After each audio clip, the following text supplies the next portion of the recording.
के criteria state decide करते हैं, उसके आधार पर वो डिसाइड करते हैं। हम 75% और 50% पे कोई भी चेंज आज के दिन में नहीं कर रहे हैं। श्री सप्तगिरी उल्का। स्पीकर सर, आपके माध्यम से मैं माननीय मंत्री जी पूछना चाहता हूँ सर, पीडीएस में अभी भी लीकेजेस है।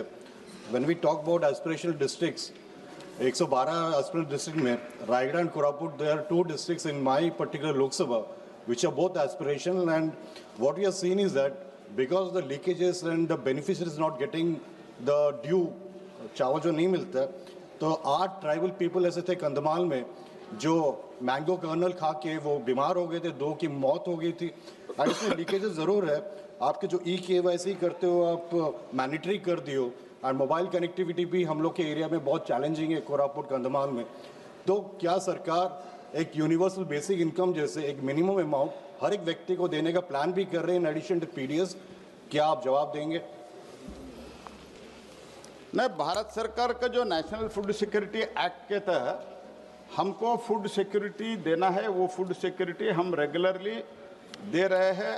और 2020 में कोविड के समय से लेके 2000 लगभग तो 2029 तक प्रधानमंत्री गरीब कल्याण अन्न योजना के तहत हम सबको अनाज बांट रहे हैं।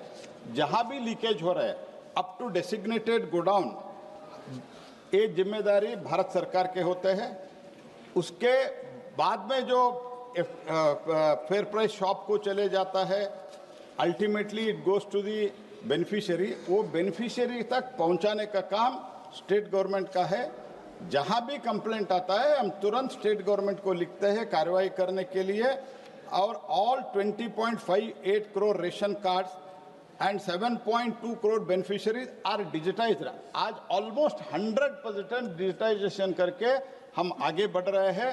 तो इसीलिए हम ई-पॉस के द्वारा भी मीन्स थंब इम्प्रेशन, बायोमेट्रिक्स, नहीं तो आइरिस लेके भी हम इसको आइडेंटिफाई करके देते हैं।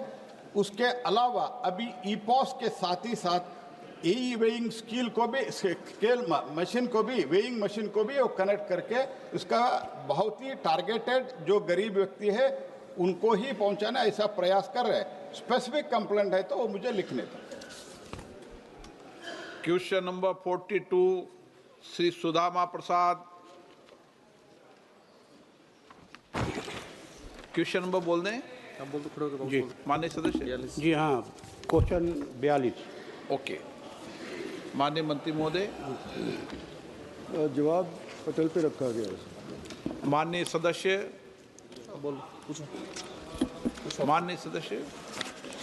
सर, इन्होंने कहा है कि 74 के दौर के दौरान वार्षिक सर्वेक्षण पद्धति में समस्या आई थी। तो क्या समस्या थी सर, और इसके लिए उनको दूर करने का क्या प्रयास किया गया? दूसरी बात कि बिहार में वर्षों तक सांख्यिकी कर्मियों की सेवा लेने के बाद उन्हें नौकरी से निकाल दिया गया है। तो क्या उन हटाए गए सांख्यिकी कर्मियों को फिर से बहाल करने का सरकार विचार रखती है? जनाब, ये 74वां राउंड जो था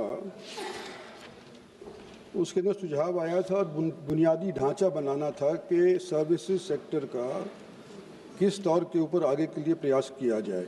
लेकिन जो मेथोडोलॉजी इस्तेमाल की गई थी उस टाइम के ऊपर, उसके अंदर थोड़ी सी दिक्कत आई थी और ये हमारे लिए कुछ खास मायने नहीं रखने वाली थी।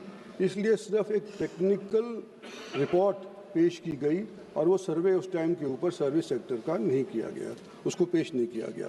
जहाँ तक माननीय सदस्य पूछ रहे हैं बिहार के अंदर कुछ लोग हटा दिए गए हैं, उसका मुझे इल्म नहीं है। ये दूसरा सवाल होगा, उसका जवाब फिर दूंगा। Honourable member supplementary. माननीय सदस्य सप्लीमेंट्री। सर, वहाँ तो फिर से सरकार बन गई है एनडीए की, तो क्या इस बारे में माननीय मंत्री जी कोई आश्वासन देना चाहेंगे?